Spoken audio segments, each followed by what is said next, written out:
All right, we're in chapter 9 of the book of Judges. And last week with Gideon, after all the things that Gideon had done, they wanted to make Gideon king. And it was the first time in Scripture where God's people were talking about having someone over them, a ruler over them, a man, rather than God. But Gideon didn't want that, because he shared with them in chapter 8, verse 23, Gideon said unto them, I will not rule over you, neither shall my son rule over you, the Lord shall rule over you. That was his desire. He didn't want to be over them. He didn't want to be their king.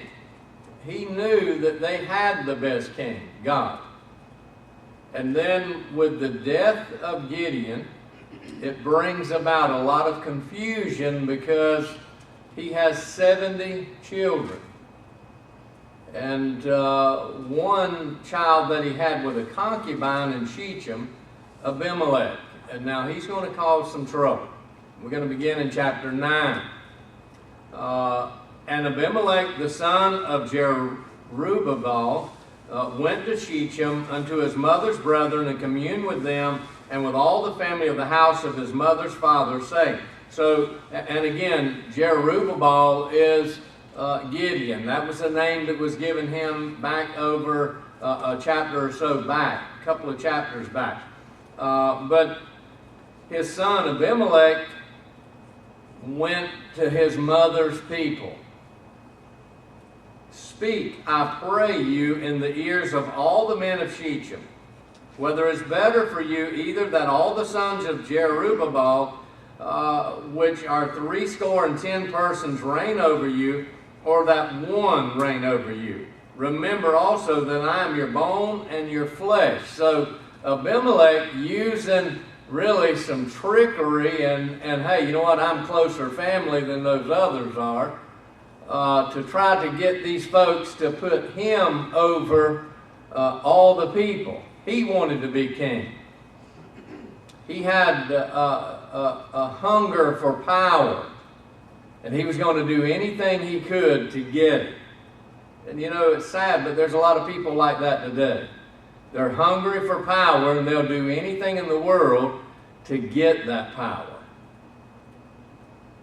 And his mother's brethren spake of him in the ears of all the men of Shechem all these words, and their hearts inclined to follow Abimelech, for they said, he is our brother. So they decided, because he's kin to us, we're going to follow him. But I find nowhere here where they sought God. I didn't read anything in those first 3 verses where it said they pursued God or inquired of God about this. So they're taking matters into their own hands, and they're falling for, really for evil. And they gave him 70 pieces of silver out of the house of Baal-berith, wherewith Abimelech hired vain and light persons which followed him. He hired all the rogues. He hired all of the thugs of that day to follow him. With the 70 pieces of silver that was given to him out of a house of worship where they worshiped idols. So, he's starting off, he's getting anybody and everybody that is wicked terrorists, so to speak, to follow him. He's going to pay them. And he went unto his father's house at Ophrah, and slew his brethren, the sons of Jerubbaal, being 70 persons, upon one stone. Notwithstanding yet, Jotham, the youngest son of Jerubbaal, was left, for he hid himself. So he went and he killed all the sons but one with the same rock, on the same rock. He was going to do away with any competition that he might have for any kind of any one of the other brothers wanting to be king. So he just killed all of them but one, the youngest one, and he hid himself to keep from being killed. And all the men of Shechem gathered together in all the house of Millo, and went and made Abimelech king by the plain of the pillar that was in Shechem. So again, they're making him king, but I didn't read anywhere where God says, make Abimelech king. Now there are some Bible scholars that account Abimelech as one of the judges. But I can't see that here, that he would be one of the judges, because he's totally evil. The ones up to this point that God has brought in and appointed, they were not evil. They didn't do that was evil in the sight of God. So I don't know and can't really see how they could account Abimelech as one of the judges. I wouldn't. I'd count him as a crook, because that's what he is. He's a murderer. He's a thief. And he's tricked these people because he's kin to them. He's played on their sympathy, so to speak, to make him king. But I don't find where God approved it. Nowhere. And when they had told it to Jotham, he went and stood in the top of Mount Gerizim, and lifted up his voice and cried and said unto them, Hearken unto me, you men of Shechem, that God may hearken unto you. Now, Jotham is trying to share with them something. You know, to me, he would be more of a judge or to help lead God's people than what Abimelech is. He's wanting to trust God. He says, listen, that God may hearken unto you. And now, in those days, I mean, they didn't have a loudspeaker where you could get everybody. He had to go up on the side of a mountain, and the way, and I read some things about Shechem and where it was at, and where he could holler out, and, you know, if he spoke real loudly, people could hear him. And that's what he's doing, and he begins to share really a type of parable with them. And in this parable, he's really pointing it towards Abimelech. Because he says in verse 8, the trees went forth on a time to anoint a king over them. Now, he's talking about trees. And they said unto the olive tree, Reign thou over us. But the olive tree said unto them, Should I leave my fatness wherewith by me they honor God and man, and go to be promoted over the trees? This tree, he's trying to share, this tree provided for everybody, but didn't really want any recognition for it. Didn't want to be over nothing. And the trees said to the fig tree, Come thou and reign over us. But the fig tree said unto them, Should I forsake my sweetness and my good fruit, and go to be promoted over thee? So even the fig tree, I'm producing fruit, the sweetness of the land. Why do I want to do this? Then said the trees unto the vine, Come thou and reign over us. And the vine said unto them, Should I leave my wine which cheereth God and man, and go to be promoted over the trees?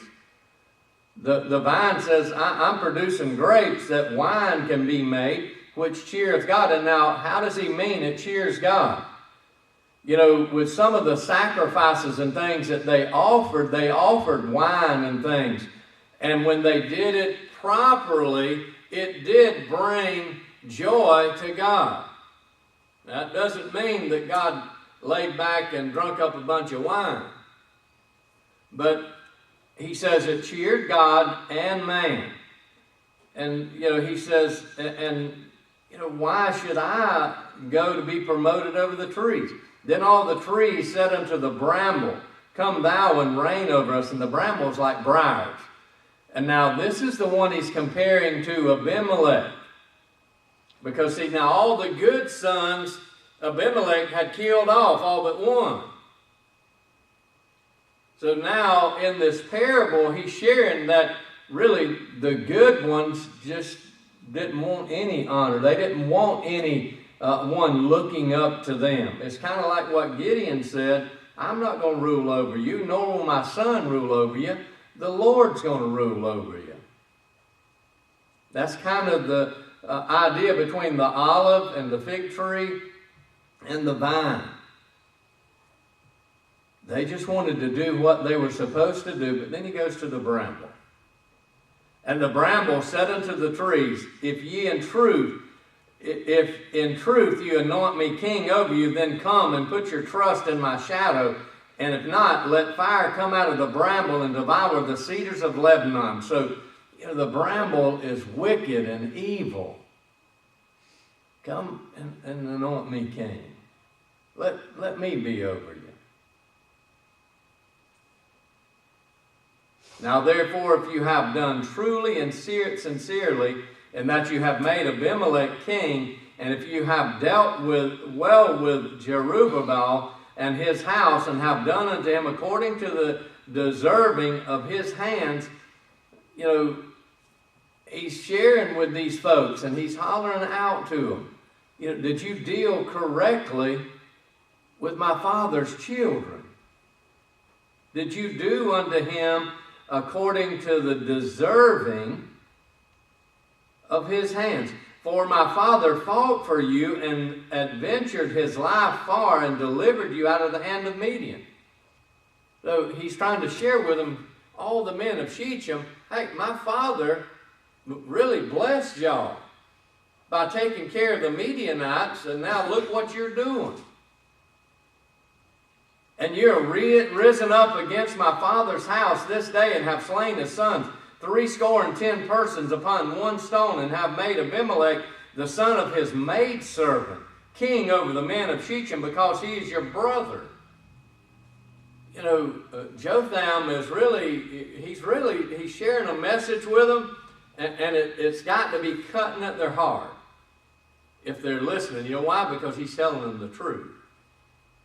You've taken a briar. You've taken really a bloodsucker. He just wants everything he can get. Don't matter anything about you. And, that's why he compared that bramble or briar as Abimelech. And he says, if you then have dealt truly and sincerely with Jerubbaal and with his house, and then rejoice in Abimelech, and let him also rejoice in you.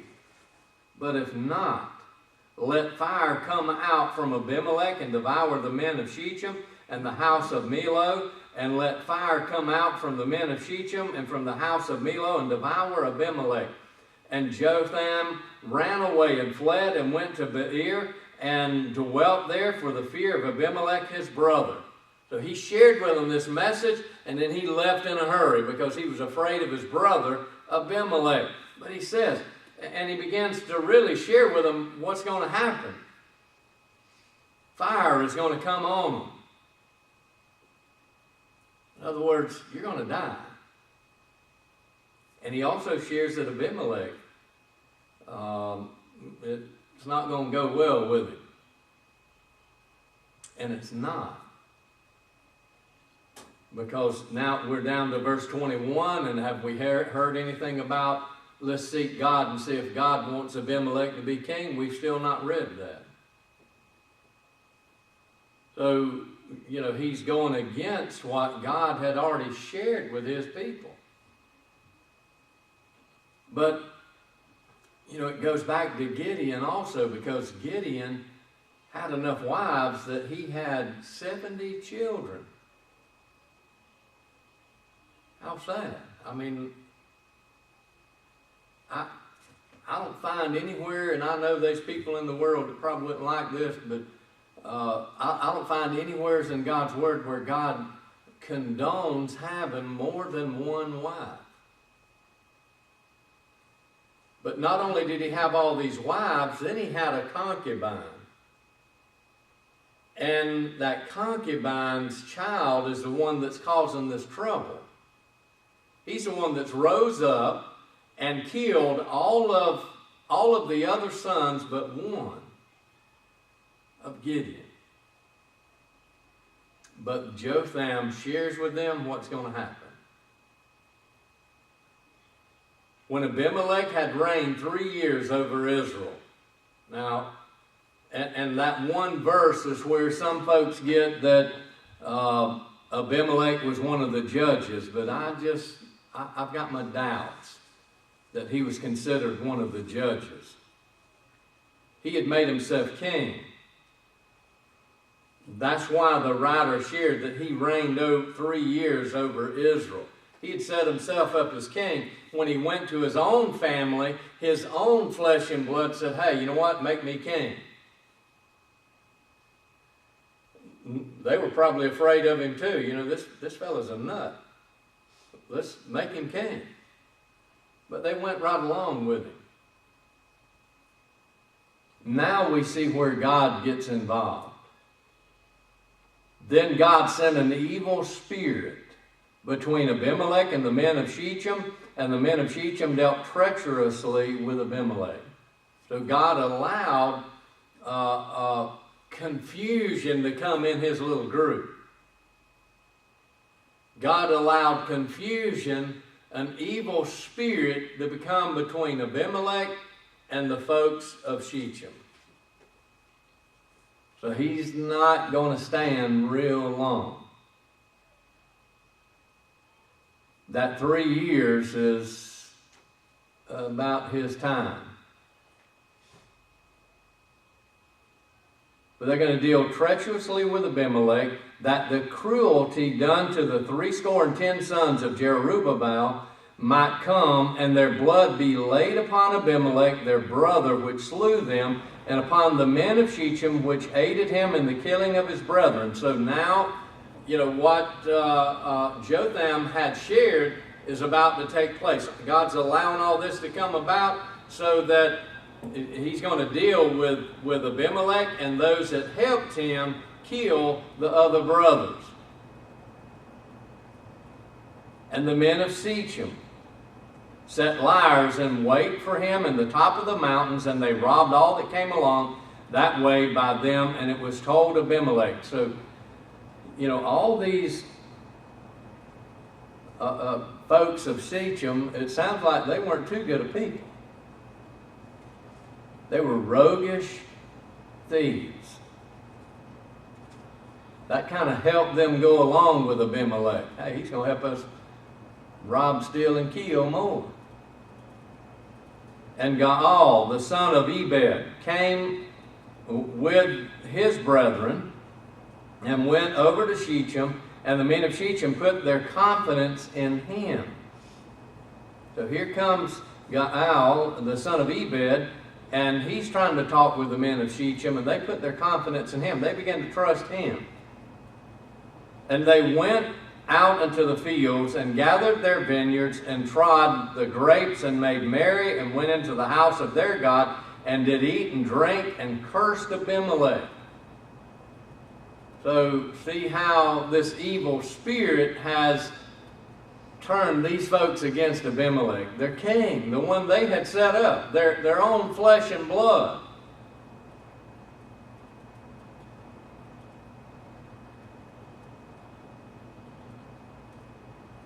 And Gaal, the son of Ebed, said, who is Abimelech, and who is Shechem, that we should serve him? Is not he the son of Jerubbaal, and Zebul his officer?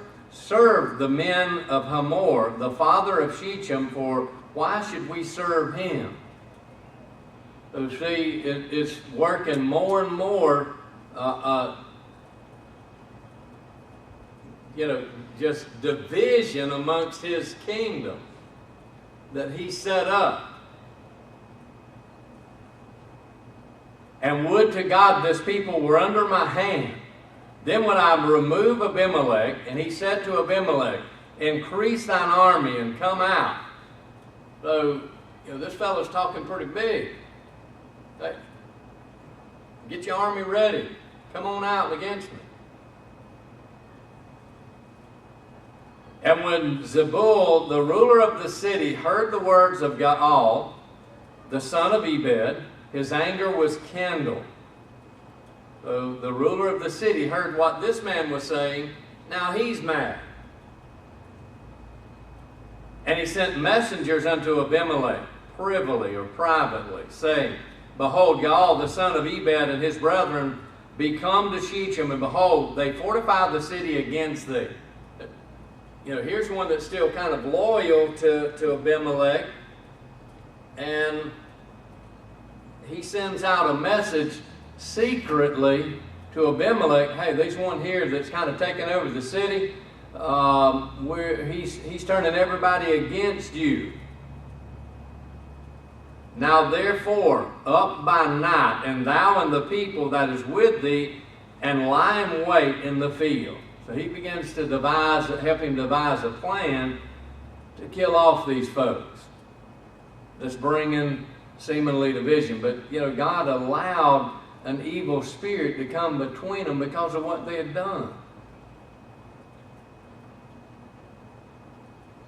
And it shall be that in the morning, as soon as the sun is up, thou shalt rise early, and set upon the city. And behold, when he and the people that is with him come out against thee, then mayest thou do to them as thou shalt find occasion. You'll be able to do with them ever how you want to deal with them.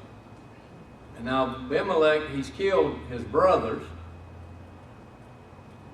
He doesn't mind killing anybody. And Abimelech rose up, and all the people that were with him by night, and they laid wait against Shechem in 4 companies. So he divided his army into 4 companies. Split them up. And Gaal, the son of Ebed, went out and stood in the entering of the gate of the city. And Abimelech rose up, and the people that were with him from lying in wait. They had set up an ambush to take these people. And when Gaal saw the people, he said to Zebul, Behold, there come people down from the top of the mountains. And Zebul said unto him, Thou seest the shadow of the mountains as if they were men. So he tries to tell him, you're just seeing things. It's just other shadows on the mountain that you're seeing. And Gaal spake again and said, See, there come people down by the middle of the land, and another company come along by the plain of Meon in them. Then said Zebul unto him, Where is now thy mouth? Wherewith thou saidest, Who is Abimelech, that we should serve him? Is not this the people that thou hast despised? Go out, I pray thee now, and fight with them. So he's trying to remind Gaal, remember the words you said? He's trying to get him pumped up. You said, Who is Abimelech? We'll take him. Go on out and fight him. So he's got Abimelech pumped up, and now he's got Gaal pumped up. And Gaal went out before the men of Shechem and fought with Abimelech.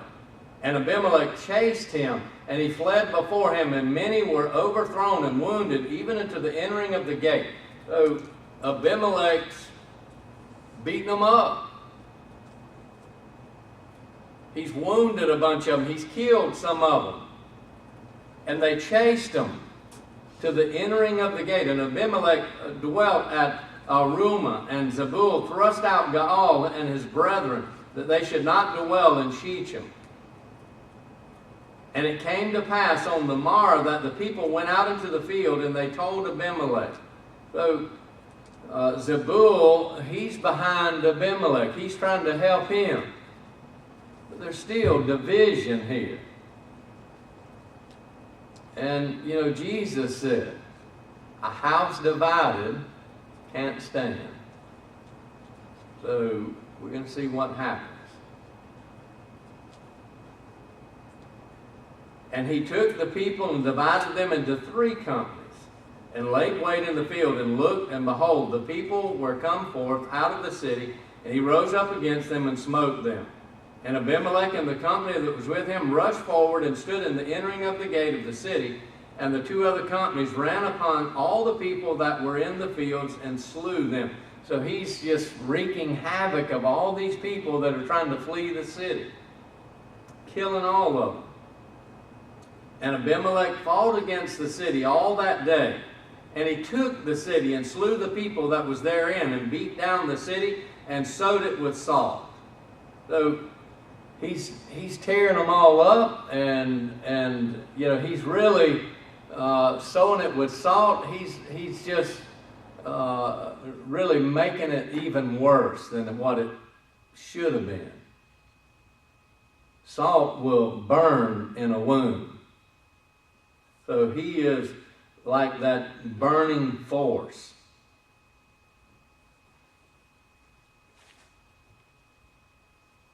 And when all the men of the tower of Shechem heard that, they entered into an hold of the house of the god Berith.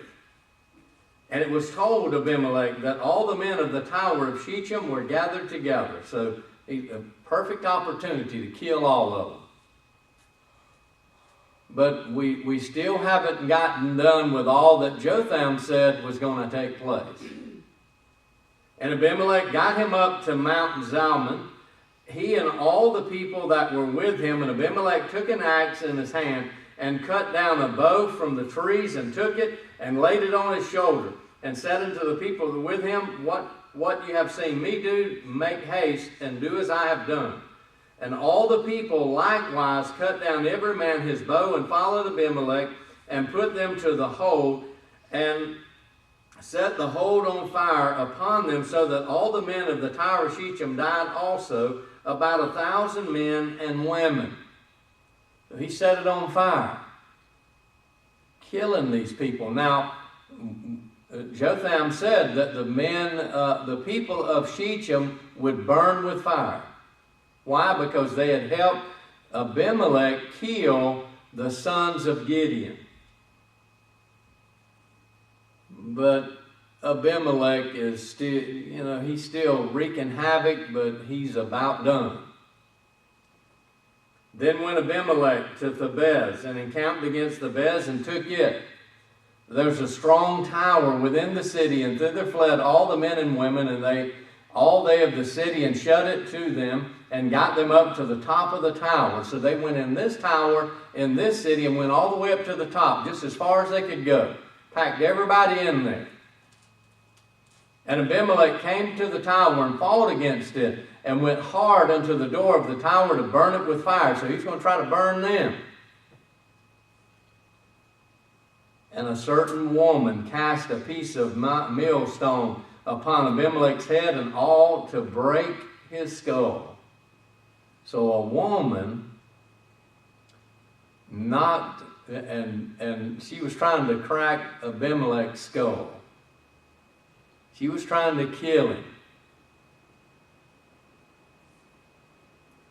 Then he called hastily unto the young man his armor bearer, and said unto him, Draw thy sword and slay me, that the men say not of me, A woman slew me. And his young man thrust him through, and he died. He didn't want it to be told that he was killed by a woman. So he told the young man that was his armor bearer, Take your sword and kill me, hurry. Because he didn't want that to be known of him that a woman had killed him. And the Bible doesn't give her name, but a woman is the one that brought him down. And when the men of Israel saw that Abimelech was dead, they departed every man into his own place. Thus God rendered the wickedness of Abimelech, which he did unto his father, in slaying his 70 brethren. It kind of, it's like an old saying that I've heard, what goes around comes around. Jotham had told the men of Shechem, because of what y'all done and helped Abimelech, you're going to die by fire. Abimelech's going to die. And that's what's happened. God had rendered the wickedness of Abimelech. In other words, God had brought judgment because of the wickedness that he had done. Nowhere up to this point, we have one more verse, but nowhere up to this point have we seen anything share that they sought God and where Abimelech should be king. And all the evil of the men of Shechem did God render upon their heads, and upon them came the curse of Jotham, the son of Jerubbaal. So that curse that he had pronounced had come about. What he shared with them came about. He told them, they asked the olive and the grape and the different trees to be king. You're going to be the king over all those. But then none of them wanted any glory. They just wanted to do their job. But when he asked the old briar, and that was Abimelech, you know what? The Bible shares about those thorns and thistles, and they'll be gathered up and burned one day. Abimelech, Lord have mercy on him. He did that was evil in God's eyes. And God rendered to them for the evil, the wickedness that they had done. Anybody have anything on these verses?